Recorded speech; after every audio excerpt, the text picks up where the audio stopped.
고린도전서 9장 15절에서 23절 말씀.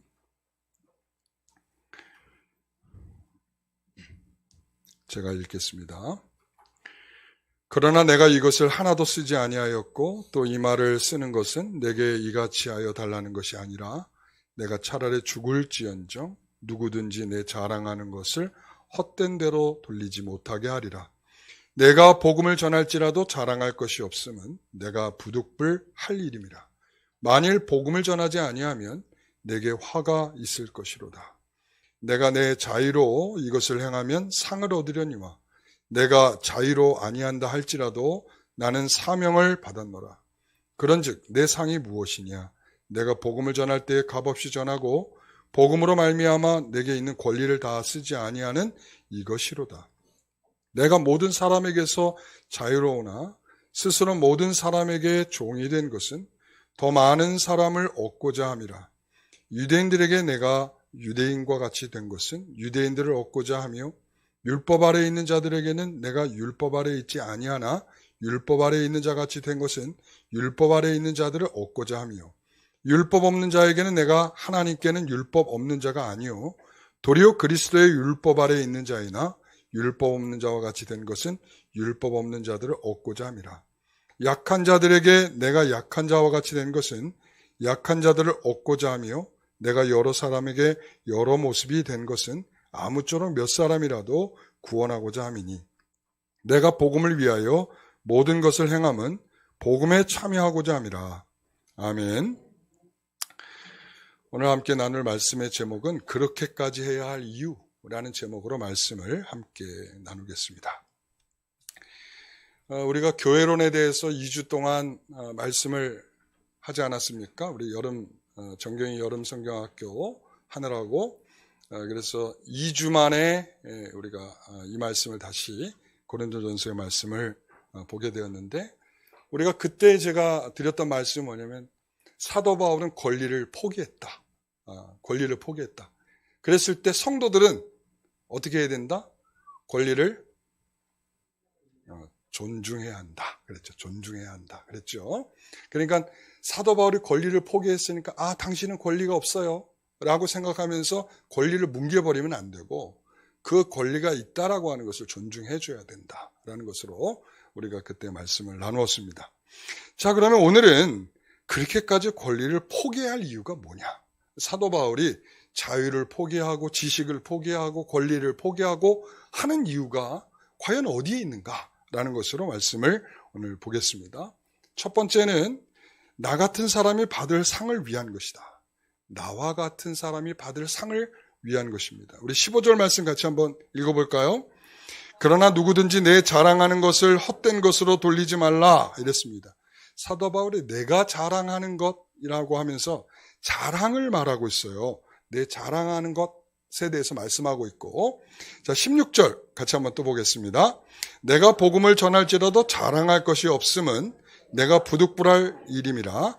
만일 복음을 전하지 아니하면 내게 화가 있을 것이로다 이랬습니다. 15절에서는 뭐라고 그랬어요? 내가 자랑할 것 이렇게 얘기했는데 16절에 가서는 자랑할 것이 없다 이렇게 얘기를 하고 있어요. 정말 헷갈리는 사람이죠. 자, 그런 이유가 뭔가 하면 이 일이 내가 자랑할 것이 없으면 부득불할 일이었어. 그리고 복음을 전하지 않으면 내가 화가 있을 것이다. 내가 이것을 내가 주도적으로 했거나 아니면 이게 내가 원해서 한 일이었다라고 한다 그러면 내 자랑거리가 될 수 있겠죠. 그러나 이것은 전적으로 내가 원해서 한 것이 아니라 하나님께서 나에게 원하셔서 나를 부르셨고 그리고 또 그 일들을 맡기셨고 또 그 일을 할 수 있도록 힘까지 주셨기 때문에 나는 어떤 것도 자랑할 것이 없어요 라고 말을 해요. 자, 그러면 이제 18절의 말씀을 또 같이 보겠습니다. 그런즉 내 상이 무엇이냐? 내가 복음을 전할 때 값없이 전하고 복음으로 말미암아 내게 있는 권리를 다 쓰지 아니하는 이것이로다. 그런데 또 여기에서 뭘 말하냐면 자기 자랑할 것이 없다라고 얘기를 해놓고서는 그럼 내가 받을 상이 뭡니까? 라고 묻는 거예요. 정말 논리가 헷갈리죠. 자, 우리는 여기에서 우리가 왜 헷갈리는 점을 갖게 되냐 하면 이런 것 때문이에요. 우리가 생각하는 자랑과 지금 바울이 생각하는 자랑이 서로 지금 충돌을 일으키고 있기 때문이에요.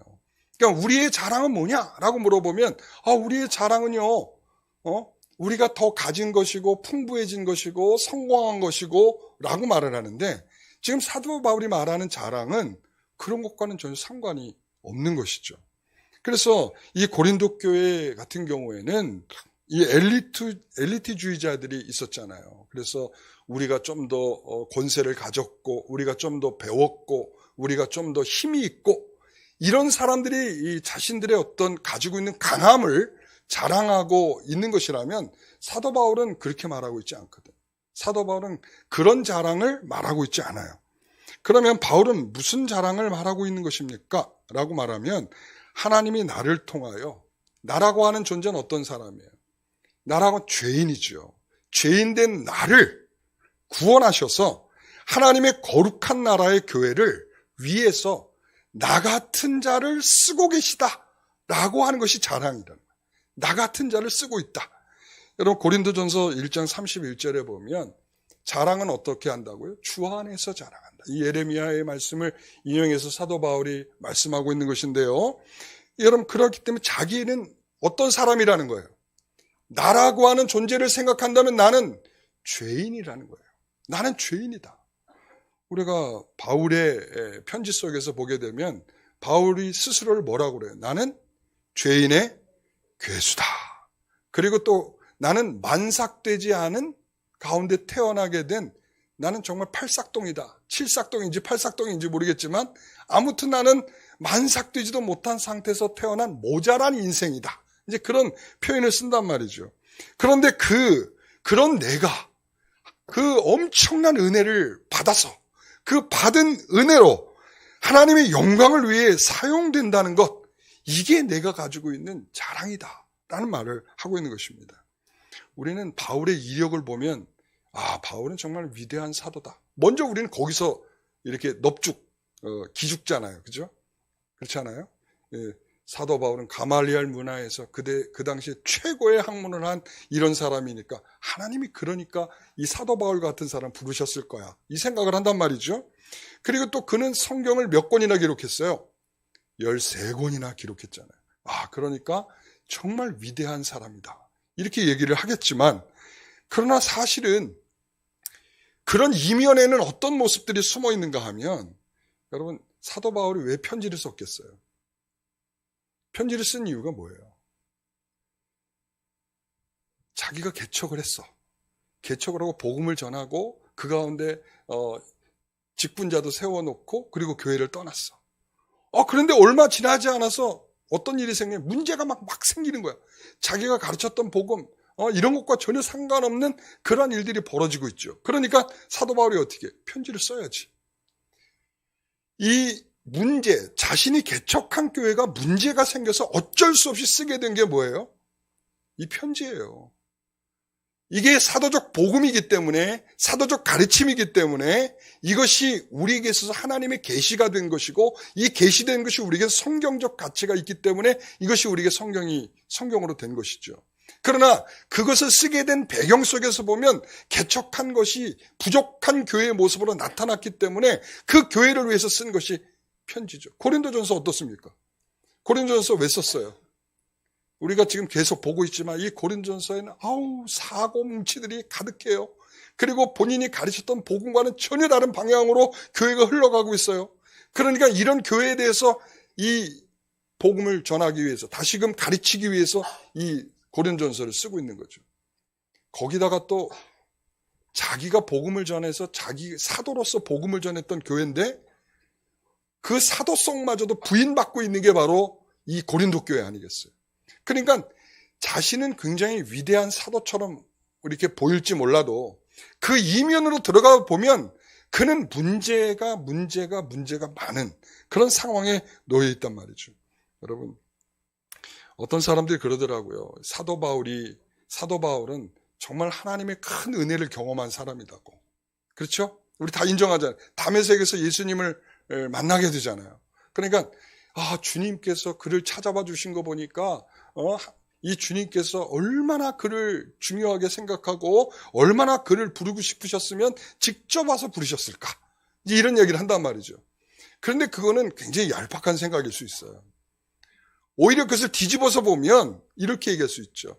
여러분, 저는 사도들에게는 뭐가 필요 없어요? 믿음이 필요 없는 사람들이에요. 왜 필요 없죠? 예수님이 죽으심, 부활하심을 목격한 사람들이에요. 목격했기 때문에 뭐가 필요 없어? 믿음이 필요 없어. 네? 그런데 그들이 보고도 못 믿잖아. 보고도 주님이 부활하신 사실을 못 믿잖아. 그러니까 엉터리 들인 거야. 그러니까 오죽했으면 주님이 답답해서 야, 내 손 만져봐라. 이렇게까지 되는 거예요. 내 손 만져보고 내 옆구리 한번 찔러볼래? 이렇게 되는 거죠. 그러니까 그들에게서는 뭐가 필요 없어요? 믿음이란 게 필요 없어. 그러니까 그 이후로부터 사도들로부터 복음을 듣는 사람들에게는 다 뭐가 필요해? 믿음이 필요하죠. 그러니까 어떻게 보면 사도들보다 더 위대한 사람들은 그 말을 듣고 믿게 된 사람들이죠. 그렇죠. 그러니까 다시 말하면 예수님께서 직접 찾아오셔서 이 사도 바울에게 야, 네가 나를 핍박한 내가 예수야 라고 말하면서 그에게 나타나셔서 그를 확 붙잡은 이 일은 어떻게 보면 사람이 전해서는 도저히 돌아올 수 없는 그러한 사람이 누구인가 하면 사도 바울이다 이거예요. 사도 바울. 그러니까 사도 바울이라고 하는 사람에게 있어서는 예수님이 직접 가지 않으면 안 될 만큼 강팍한 사람이다. 자기 신념이 강한 사람이다.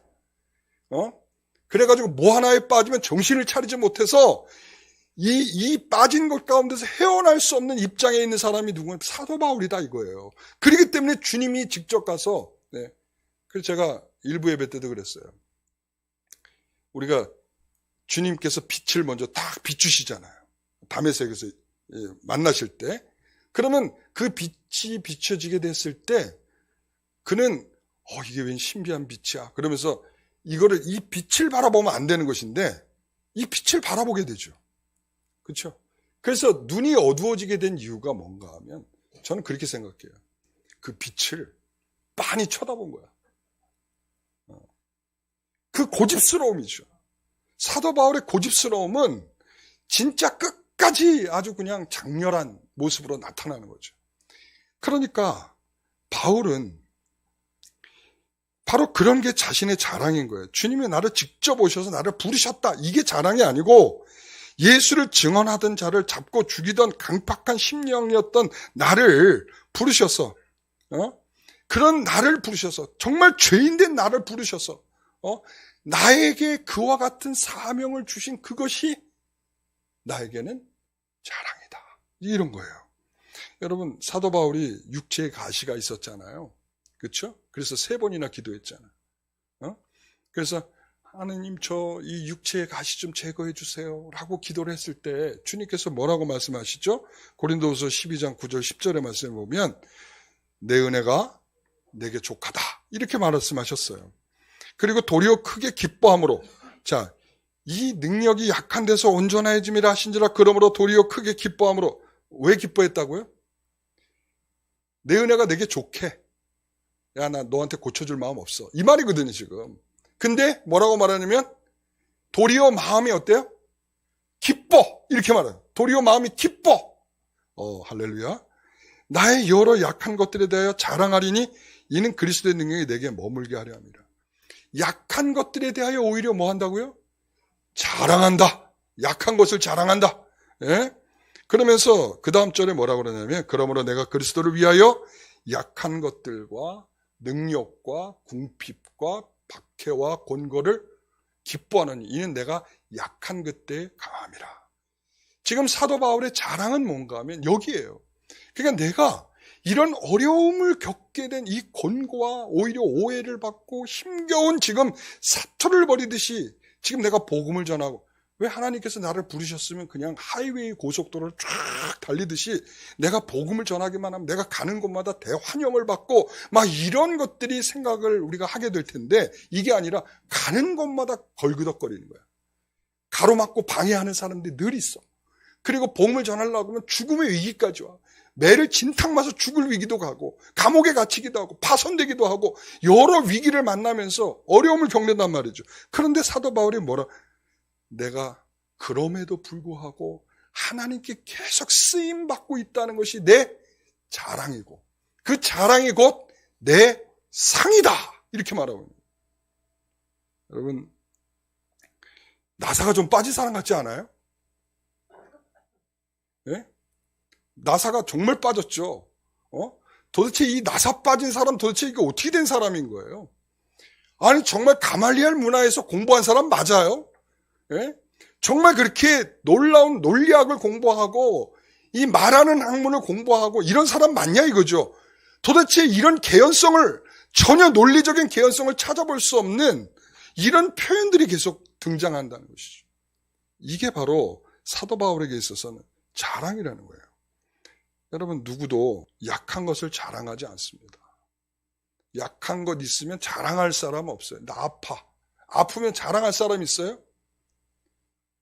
나 아프다고 하나님 감사합니다. 저 아파요. 하나님 저 감사합니다. 저 실패했어요. 예. 하나님 저 감사합니다. 예. 저 사업 쫄딱 망했어요. 할렐루야. 이렇게 할 사람들이 없다는 거죠. 자랑하지 않는 이유는 뭐예요? 내 인생에 실패하고 있다는 생각을 하기 때문이죠. 내가 그것이 아픈 거 실패한 거고, 그리고 내 사업이 망한 거 실패한 거고, 우리는 그것이 다 실패했다라고 하는 것으로 우리는 생각하기 때문에 자랑하지 못하는 거예요. 그러나 자랑할 수 있는 것은 하나님께서 나를 지금 어디를 향하여 가도록 하고 있는 것에 대한 확신이 있기 때문에 감사한 것이죠.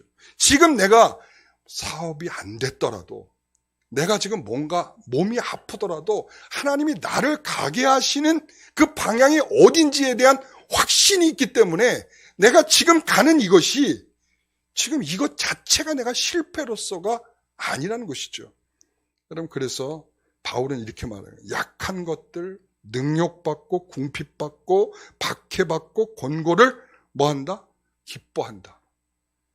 그러니까 이런 기뻐할 수 있는 이유가 뭐냐? 이게 나의 뭐다? 상급이다.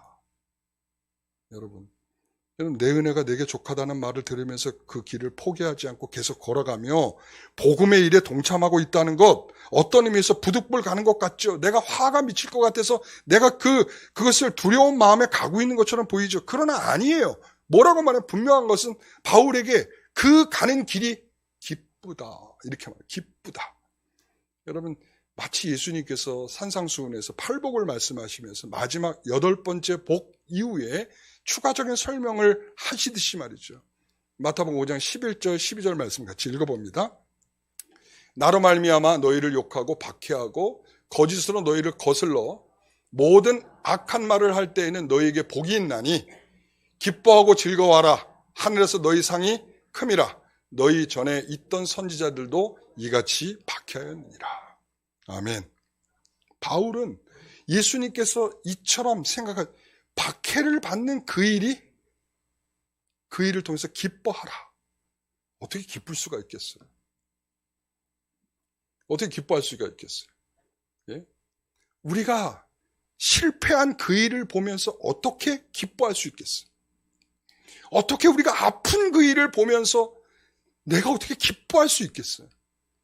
그런데 잠깐의 감정은 슬플 수 있고 아플 수 있고 괴로울 수 있지만 우리에게 있어서 맞아.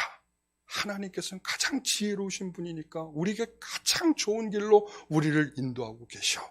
라고 하는 우리가 지금 끝난 것이 아닌 하나님께서 우리를 계속적으로 끌고 가시면서 우리에게 분명한 자리까지 이끌어 가실 것에 대한 확신은 바로 신자들에게 주신 상이란 말이죠.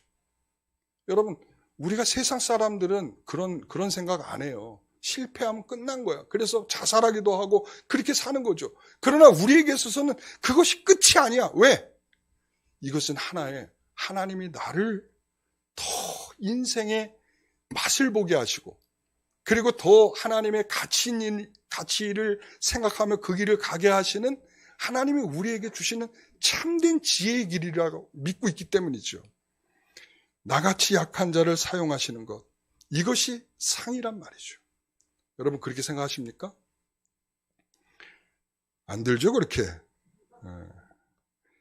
이 상이 무엇인가 하면 내 권리를 사용하지 않는 것, 복음을 전하기 위해서 내 권리를 사용하지 않는 것, 이게 바로 바울의 상이다 이렇게 말하고 있어요.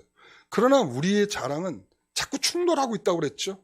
왜 그렇습니까? 우리의 자랑은 어디에 있습니까? 우리 자녀가 잘 돼야 하고, 그리고 우리가 하는 사업이 잘 돼야 하고, 우리 집이 집값이 올라가야 하고, 재산이 증식이 돼야 하고, 그리고 난 누군가에게 받은 선물이 자랑스러워서 너무나 자랑하고 싶어지고, 우리는 자랑이 이런 것에 있어요. 그런데 우리가 이번에 교회론에서 배웠잖아요. 자, 교회론에서 교회의 속성 세 가지 뭐죠? 단일성, 거룩성, 보편성 세 가지죠. 거기에서 우리가 거룩성이라고 하는 것은 구별이라고 그랬잖아요. 교회는 구별되는 방향으로 가야 된다. 구별되는 방향. 구별되는 방향이라고 하는 것은 우리가 다름, 세상과 다름이라고 하는 것이 있어야 된다. 그런데 우리가 지금 열거하고 조금 전에 제가 열거했던 자랑들은 이거 세상에 나가면 어디에나 있는 자랑이에요. 그렇죠? 세상에 나가면 있잖아요. 자랑거리는 그거예요. 어디에서 어깨가 올라가고 어디에서 어깨가 내려오는지를 우리는 분명히 알 수 있어요. 그러나 교회에 와서까지도 우리가 그 자랑을 우리가 하고 있다면 그건 세속화된 거예요. 세속화. 세속화가 다른 게 아니에요. 세상과 구분되지 않은 자랑을 하는 그 자체가 세속화예요. 교회에 오면 자녀 자랑하지 마세요. 예? 집 산 거 자랑하지 마세요. 예? 누가 선물해 준 거 자랑하지 마세요. 이런 자랑하면 누군가는 상처받게 돼 있어요. 아시겠어요? 이 자랑으로는 복음을 전하기 위해서 자랑스러운 것이 되기 때문에 내가 권리까지 포기한다. 사도 바울이 말하는 것과는 완전히 다른 자랑이란 말이죠. 왜?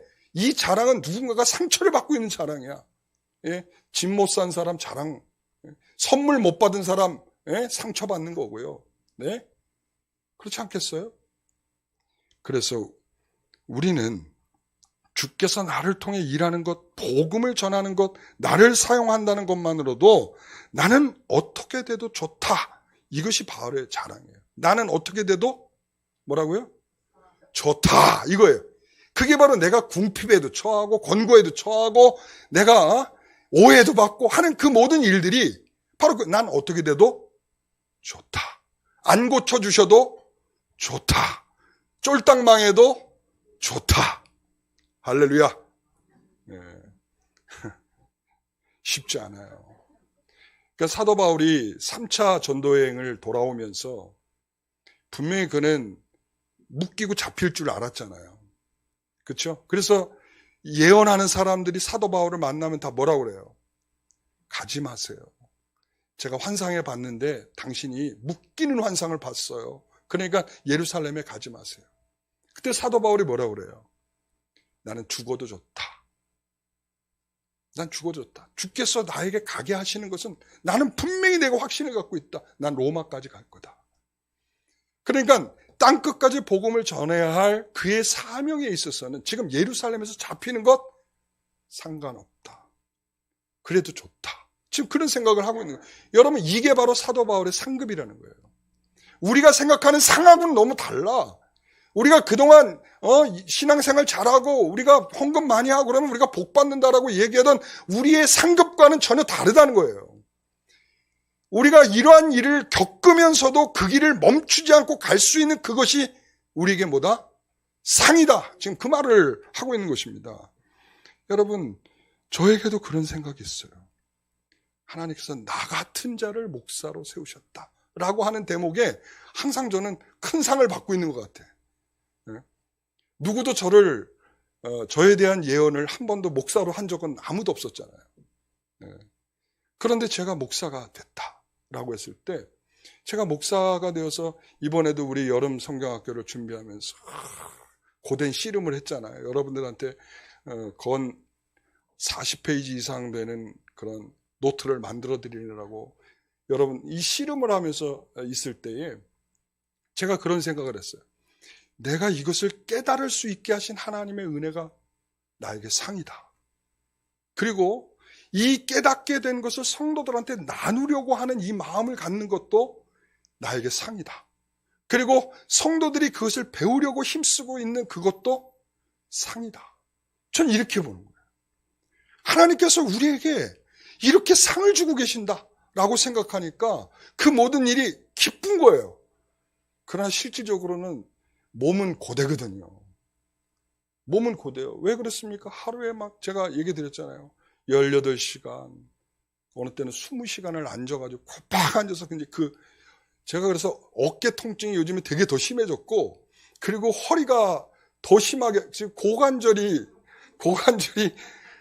하도 앉아가지고 이제 이렇게 하고, 보통 이렇게 1시간에 한 번씩 이제 기지개를 켜고 막 이렇게 해야 되는데, 그것도 안 하고 그냥 무조건 앉아가지고 그냥 죽으나 사나 이제 그거를 하고 있다. 너무나 기뻐가지고.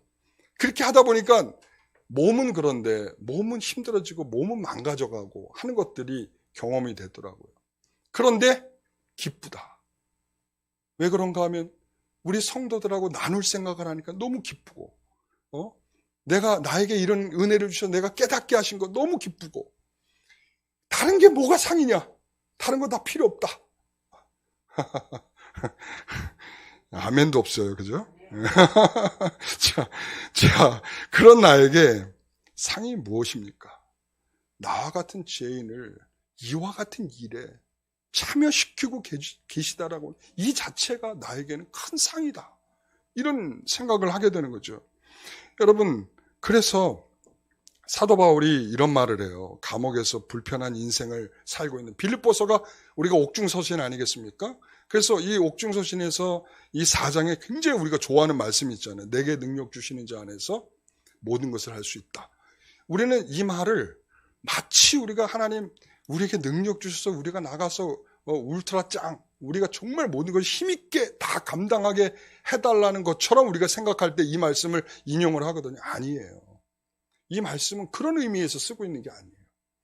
뭔가 하면 지금 사도 바울이 거기에서 내가 궁핍해서 풍부하기 위한 일도 아니고 배고픔에서 배부름으로 가기 위해서 능력 달라는 것도 아니에요. 주께서 내게 맡기신 일이니 주님께 주시는 능력이 있으면 내가 궁핍하거나 비천하거나 배고픔에 있거나 상관없이 그 길을 갈 수 있게 하옵소서라고 기도하는 거예요. 그러니까 우리가 생각하는 것과는 좀 다르죠.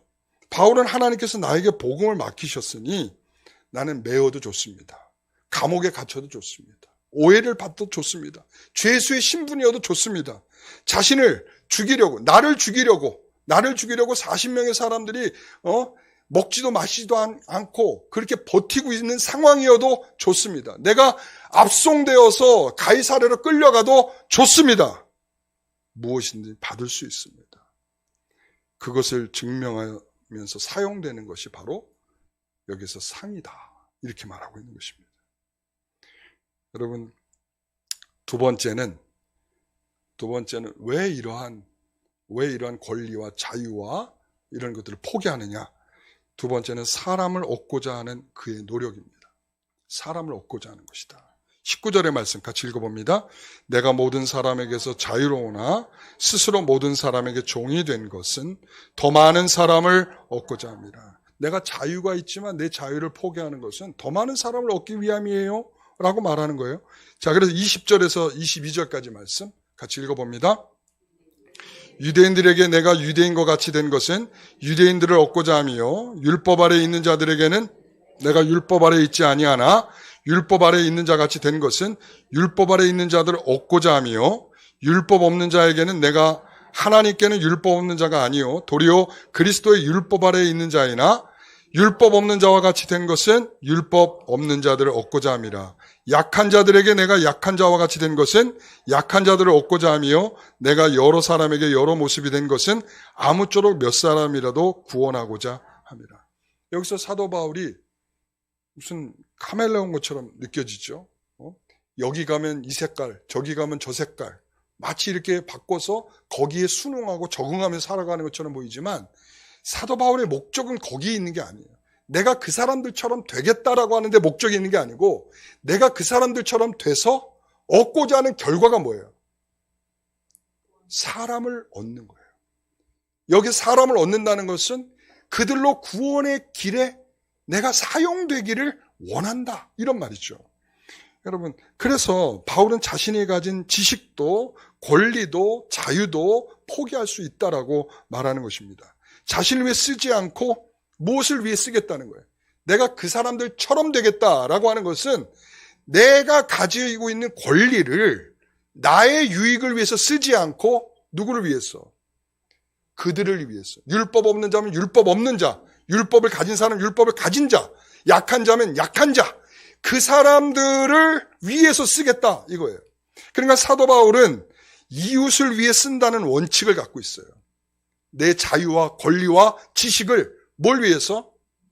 다시 내 권리와 자유와 지식을 누구를 위해서? 나를 위해서 아니고 이웃을 위해서 이것을 쓴다라는 거예요. 이것이 바울이 가진 원칙이에요.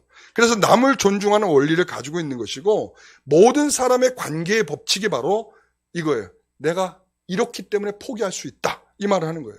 자, 그러면 좀 더 확장된 예로 고린도서 10장 23절에서 25절 말씀을 같이 한번 읽어봅니다. 모든 것이 가하나 모든 것이 유익한 것은 아니요. 모든 것이 가하나 모든 것이 덕을 세우는 것은 아니니 누구든지 자기의 유익을 구하지 말고 남의 유익을 구하라. 무릇 시장에서 파는 것은 양심을 위하여 묻지 말고 먹으라. 이랬습니다. 자, 누구든지 자기의 유익을 구하지 말고 남의 유익을 구하라.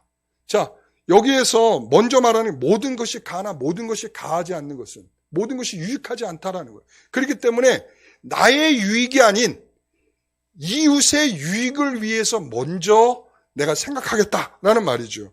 자, 그래서 바울이 이제 이런 예를 드는 거예요. 불신자 중에서 만일 신자를 청함이 있을 때, 그럴 때 먹을 음식을 내놓으면 묻지 말고 먹으라는 거예요. 묻지 말고. 그러나 거기서 이거 우상 앞에 드렸던 제물인데요? 라고 그러면 바로 숟가락을 내려놔라. 바로 숟가락을 내려놔라. 왜 그랬습니까? 28절 알게 한 자와 그 양심을 위하여 먹지 말라. 누구의 양심을 위해서? 그 사람의 양심을 위해서. 이거 우상의 제물인데요? 라고 말하는 그 사람의 양심을 위해서. 그리고 29절에 내가 말한 양심은 너희의 것이 아니요 누구의 것이라? 남의 것이다. 그러니까 남의 양심을 위해서 내 자유도 내 지식도 내 권리도 포기할 수밖에 없는 이유가 다른 사람의 양심이 걸려가지고 그 사람을 넘어지게 하거나 그 사람을 구원받게 하지 못하는 일에 사용될까 하는 두려움이 사도 바울에서 이것을 포기하도록 만드는 것이죠. 그래서 율법 없는 자에게 율법 없는 자처럼, 율법을 가진 자에게 율법을 가진 자처럼, 연약한 자에게 연약한 자처럼 하는 것입니다. 하나님을 믿으면서 자기의 유익, 자기의 양심을 위한 것이라면 우린 잘못 믿고 있는 거예요. 내 양심에 걸려서 내가 당신한테 꼭 얘기해야 되겠어. 이거 안 된다는 거예요. 우리는 그 사람이 내 말을 받을 만한지 아닌지를 살피지 않은 생각에서 뭔가를 말한다면 그건 자기의 양심, 자기의 자유로 말하는 것이지 그 다른 사람이 어떻게 되든 말든 신경 쓰지 않는 거예요. 여러분, 옳은 말이니 해야 하고 틀린 것은 지적하는 우리의 찌르는 가시. 이게 찌르는 가시예요. 이 찌르는 가시는 우리가 다 꺾어버리셔야 돼요. 상대방을 고려하지 않고 이게 옳으니 말하고 틀리지 않았으니까 말하고 그리고 상관없으니까 말하고 이렇게 얘기해서는 안 된다는 거예요. 자, 우리가 이전에 우리 교회 몇 년 전이죠. 몇 년 전에 새로운 성도 중에서 아멘을 잘하는 성도가 들어온 적이 있었어요. 그렇죠? 근데 아멘을 워낙 잘하니까 설교 시간에 아멘 그러니까 우리 성도들은 한 번도 보지 못한 성도들의 풍경이잖아요. 그죠? 그 아멘 잘하는 성도에 대해서. 그러니까 그 아멘 소리가 듣기 싫었나 봐. 그래서 한마디 한 거야 가서. 여러분, 내가 자유를 침해받고 있다고 해서 내 양심에 걸린다고 가서 말할 때 그거 우리가 생각해 봐야 될 일이죠. 그렇죠? 그랬을 때 저는 그 성도가 저를 찾아왔어요. 찾아와가지고는 목사님 제가 교회를 좀 떠나야 할 것 같습니다. 그러더라고요. 그래서 왜 그렇습니까? 그랬더니 저쪽 교회 목사님이 저를 좀 와서 사역을 좀 도와달라고 그래서 가야 할 것 같습니다. 그러더라고요. 그래서 분명히 저는 이유를 알고 있죠. 왜 그런지. 그런데 저는 이 성도가 훌륭하다 생각을 했어요. 이제 어차피 떠나는 마당인데 무슨 말을 못 하겠어요. 그렇죠? 떠나는 마당인데 목사님 제가 있잖아요. 아멘 자꾸 했다고 누가 이렇게 성도가 이렇게 뭐라고 하더라고. 제가 기분 나빠서 제가 교회에 더 이상 못 나올 것 같아요. 이 얼마든지 할 수 있는 이야기인데도 불구하고 그렇게 얘기하지 않고, 그렇죠? 그렇게 얘기하지 않고 저는 그래서 그 성도가 참 훌륭하다 이 생각을 했어요. 여러분, 타인을 고려하지 않는 원칙은 우리에게 굉장히 무서운 무기와 같아요. 누군가를 찌르고 누군가의 상처를 입히고 누군가를 교회 밖으로 내모는 굉장히 위험한 행동일 수 있어요. 우리는 그럴 때 내 자유, 내 권리, 내 지식을 내려놓도록 요구를 받는 것입니다. 우리가 누구를 위해 참고 견디고 아름다운 사랑으로 그 상대가 받을 수 있는 말을 하는 것이 진정한 하나님의 사랑을 아는 것이고요. 한 사람을 지키고 얻고 구원하기 위한 노력이 우리에게 절대적으로 필요하다는 것, 이게 바로 우리의 진정한 성도의 교제에서 사랑이라고 하는 엄청난 틀을 우리에게 요구하고 계시는 겁니다. 여러분, 우리에게 예를 들어서 아멘 잘하는 성도 있으면 우리는 아멘도 잘 못하는데 아멘 아닌 정말 듣기 좋아요. 할렐루야. 그리고 박수치고 우리 찬송하는 어떻게 그렇게 하나님 앞에 기쁨이 충만하십니까? 우리가 내가 못하는 것을 하고 있는 성도들을 칭찬할 줄 알아야죠. 우리는 그런 모양이 좀 필요한 거예요. 우리는 내가 아닌 것은 아니야. 죽어도 아니야. 내가 내 눈에 뭐가 들어도 아니야. 이런 태도로서 성도들이 내 자유를 주장하면 남의 양심이 망가지고 상처를 입을 수 있다. 이거예요. 그러니까 사도 바울이 여기서 애를 쓰고 있는 이유가 뭡니까? 이거예요. 내가 이렇게 참아주고 내가 이 사람들한테 말하지 않고 내가 기다려주고 있을 때 결과적으로 어느 순간에 가면 그렇구나 하는 지식적 차원으로 들어가게 되는 타이밍이 분명히 오는 거예요.